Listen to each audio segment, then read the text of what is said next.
Hey guys, Scott Withers and Dallas Trower here. We are going to do some commentating on the 2017 Rose City Open. Looks like we're going to go through a little intro before we get into it.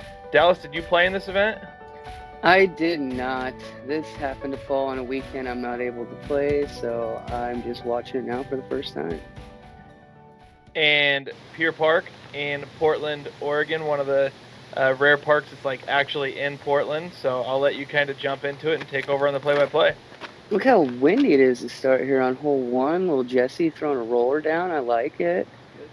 Yeah, I think this was an all Innova card. I watched like the first hole of it, and I don't remember it being this windy, but this should be like the 8 in the morning round too, with the way this tournament sets up. Pros play 2 on Sunday. You're going roller here. Didn't you go hyzer first round? Yeah, I don't know if it was a wind decision or the hyzer's really hard to get right next to the basket. The roller's kind of the birdie play. I ended up down the hill, and that's kind of the like roll back. Yeah. Oh, Becker. Heck yeah, I haven't seen Becker in a long time. I'm going to be excited to watch this. Yeah, this was at a point, Chris Becker, for anyone that doesn't know, super talented player out of Eugene, Oregon, has been dealing with some back problems for the last few years, so he's kind of been off the scene. But then you have, of course, Kyle Crabtree, who's been Washington's best player for, the last probably 10 years. Oh, still Innova at the time as well, huh? So we had an all Innova card here. Hole 1 at Pier is probably close to that 400-foot range where it's really a bonus birdie. It's bonus to get the roller up the hill, but a lot of drives can peel out early and kind of land where Chris did over here. Oh, short right into the ground. I'm going to have some work there. Ooh, what you got, a gator? Yeah, glow gator. This was before my Tour Series ones came out, so it's just the kind of the OG glow gator. Kyle, I haven't played much with Kyle. I'm going to guess it's probably an AVR. Yeah, I feel like he's primarily a backhand player with really, really good touch, but can bust the forehand out when needed. Long look for par, a little off. Yeah, and then Jesse's roller all the way up here, so he has about a 30-footer for birdie. Going straddle, a little wind. Yeah. Oh, let's go. Yeah, great putt to start the round by Jesse, and a big bonus to pick up on hole. That is a super bonus bird. Kyle, all right, little par save. And that's kind of the story of hole 1. You see a couple birdies per round probably amongst the whole pro card. You see probably 1 or 2 people per group bogey it, and then you see a lot of pars, honestly. It's kind of one of those holes that you don't get in a lot of trouble on. It's just upshot based. So what's your Pier Park experience, Dallas? What do you think about hole 2? Oh, hole 2 is great. It's super fun to throw forehand. I like to throw a mid-range turnover. Oh, that's looking nice. A little tight. Yeah, maybe. Jesse's got a really good forehand and throws it a lot. This is a hole that it's a really tough backhand, and my Firebird gets straightened out a little here and probably will end up in that 40 to 50 range long, which is common if you hit the gap and don't get it to go right. Kyle lining up a forehand as well. It looks good if it's wide enough. Yeah, if it's wide enough, that should be right next to the basket. I was thinking maybe a little more glide, but that was looking real good. Chris, he has awesome forehand. And if I remember correctly, Becker had taken some time off and had just come back. And this is the forehand only, right? Yeah, I think he's throwing pretty much only forehand because it doesn't hurt his back, and he just came out and had a good round 1. But Pier's kind of a tough course to play if you're limited in your power backhand game. Uh-oh, this is the weather zone. If I had to bet, I'm probably guessing this is going in. I've seen this a lot. We're in the 40 to 45-foot range. Able to step putt and convert for that pickup. Pay me. Knew that was going. Oh, Mach X don't like them wide. Yeah, rare miss by Kyle. He's generally he's probably the best putter in almost every single group that he plays in. Like, Kyle's an amazing putter.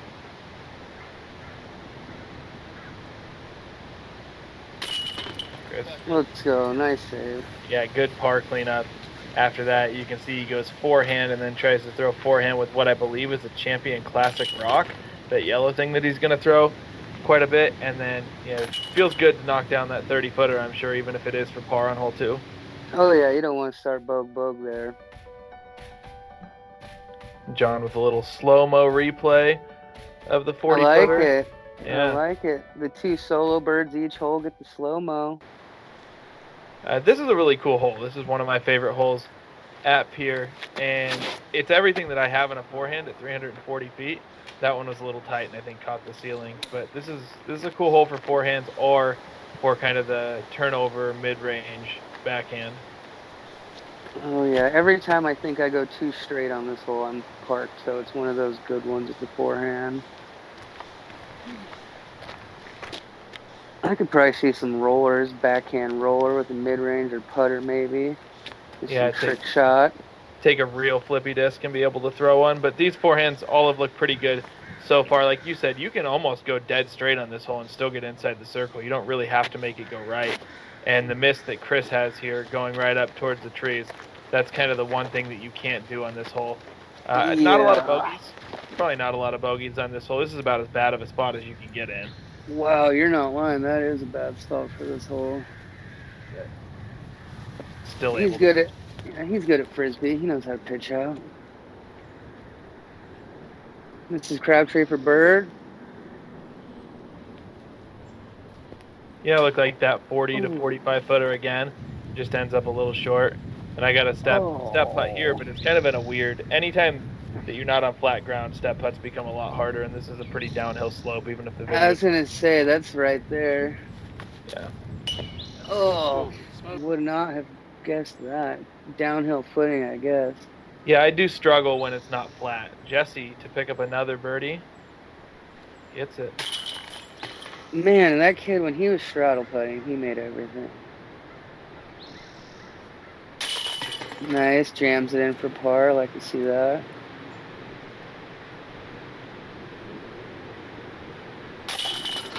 Alright, Chris, 2 par saves in a row.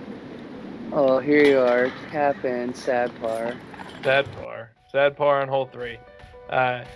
This early section of the course, I feel like, is kind of where you got to pick some holes up, because as you get into the middle section of even the back 9 of this course, the birdie opportunities go away real quick. Ooh, hole 4, the infamous Withers ace hole from the previous round. Yeah, Jesse yanks his drive over to the right a little bit. This shot needs to be high. It needs to go straight and then stall out to the left a little bit. And the funny thing is, I think this is a disc change off of the disc that I aced. Okay, that was my question. I was going to say, is this the same disc, and what did you ace with? Yeah, I aced with the 2005 Special Blend rock, and I think that was probably a KC rock that was a little straighter. It was really, really windy this day, so I'm wondering if, or maybe I went some kind of fairway driver here, but it wasn't that same blue rock. Yeah, I could definitely see the trees blowing. You could hear the wind in the background. So here's Chris's first backhand of the round. Looks like a rock. Yeah, he's a great mid-range thrower. Yeah, that looks awesome. Yeah, always has been. Oh, man, I was watching the first round with headphones in, and when your ace went in, that scared me. Those chains were loud. Jesse, a little forehand, probably a rhino. Easy 3. Say this is automatic range for Kyle, the way he putts. Yeah, right. Man, look at that stance. He can't do anything but go straight, it looks like. Nope. So you said you haven't played with him much. His game is putting. Like, he's so good at it. And at this point, he was putting with McPro AVRs, which, you know, I've been at times critical of how hard those are to putt with, but he's one of the guys that he's such a good putter that they're so consistent for him. So, 3 birdies on this hole. That's good. And Jesse just gets his tap in par, and then we get to move on to hole 5, but a pretty good start so far for the Carter. Oh, silky smooth rock shot. Look at that bad boy. That's the Becker dude we all know. Which pin was this in for hole 5? In the long? I feel like it was in the short. I don't know what the long is. I don't play Pier that often. I know the course, but I don't know. I feel like it's in the setting that was always in for the Road It has City to be Open, in the believe it or long. not. I feel like RCO is all long, so I'm going to guess this is the long. Yeah, that's looking like the long shot by that. And this is a sneaky forehand line down the kind of left gap that you Oh, don't yeah. see, but if you play Pier quite a bit, this little turnover by Chris there, but that can go all the way Yeah. up to the pin because this pin is farther left than it looks like from the tee. I like that. Oh, I was surprised Jesse's not following the same line. He likes those sneaky forehands. It's a pretty easy full fairway shot. It says it's only a 264-foot hole, or at least that's what the graphic says on it, but it plays a lot longer than that. Oh, and if you match that slope, you're just going to slide usually right to it. Yeah, you see a few discs over there. Oh, real high from 30 Don't. and all Down the hill. Ya. Yeah, it looks like Dang. It stopped 40 or 50 down the hill for him. Well, maybe longer. I mean, He's not. Why wouldn't you just re-putt? I don't know. Maybe he can make this. You don't need to re-putt because you'd have to take the stroke. Okay, I feel you. Now he has an easy tap in for the same number. I got you. I got about a 30-footer here. Good. Oh, buckets. Looks like the putter was actually spinning this weekend off my hand, which sometimes it does, sometimes it doesn't. But Jesse lining up the little goopy put straddle to pick up his third birdie too. Count it. That's what I like to see. Oh, this is Chris's forehand, is it? Yeah. Yeah, absolutely. There's a line to get all the way there. It's tighter. I'm wondering if that was ace running, judging by where it landed. That's a great shot. Unfortunately, Kyle cleaning up for the bogey after the roll away, but that's anytime you're on a hole like that, there's so much slope that's leading down to basically a big valley that if you miss that putt and it starts rolling, there's really nothing to stop it.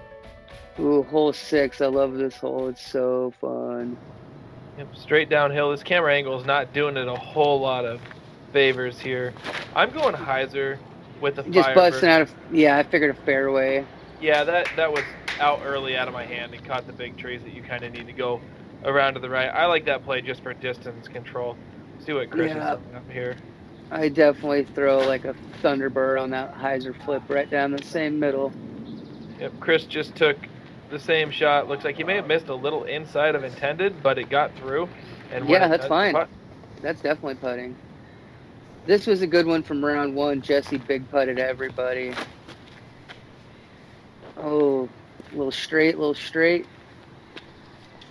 And past the basket, but oh wow, that's putting. Yeah. And Kyle's going to go rock straight at this hole, I think.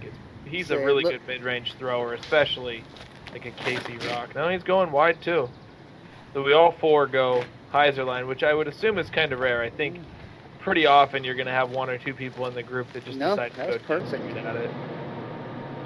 Ooh, I like this camera angle. Makes you look like you're so far away. Yeah. Jesse, this is his little straddle putt for bird again. Great start. Pick up 4 of the first 6.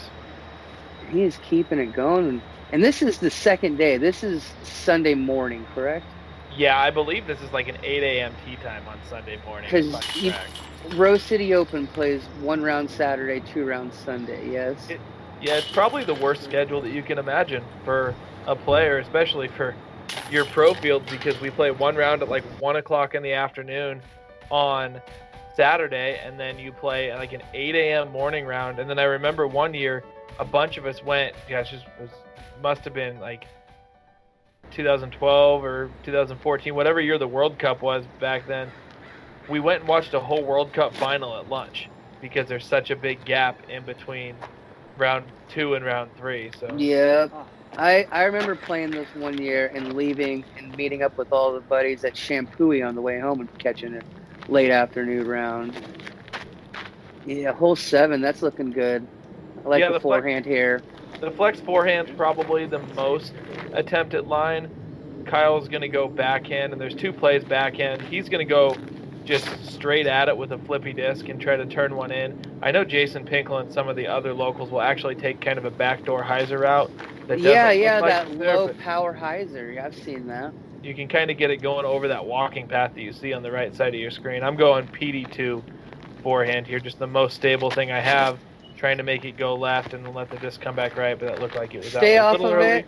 Stay off of it. Oh, that's fine. That's putting. Gets clean and gets up there for a putt. That's in that little football jump putt zone. I like it. Maybe even inside. This is the start of the hard stretch of this course, in my opinion. Like 1 through 6 are your stretch to get the start like Jesse did, or I think I was even like 3 under through that stretch and you're happy, but then you get to this hole and you start grinding out the course. Oh yeah, 7, 8, 9 for sure. Those are tough holes. Yeah, 7, 8, 9, really hard. And then you can get into the 10 through 12 or 10 through 13 stretch and it eases off for a few, but then it picks right back up and oh very yeah. tough finish. Oh man, just a little short. Okay, yeah, you're way closer than I thought. This is like a 20-footer. Yep. Nice. The old no hat, Scott. Yeah, it's rare. I must have stayed somewhere that I took a shower that morning at someone's house and just decided to go no hat.